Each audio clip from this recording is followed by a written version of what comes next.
أعوذ بالله من الشيطان الرجيم. بسم الله الرحمن الرحيم.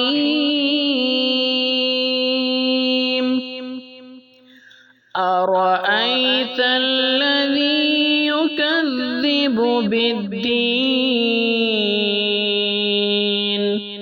فذلك الذي يدع اليتيم ولا يحض على طعام المسكين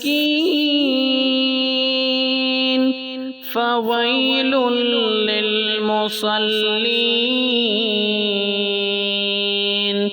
الذين هم عن صلاتهم ساهون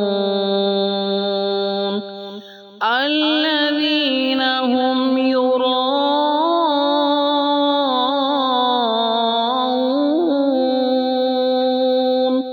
ويمنعون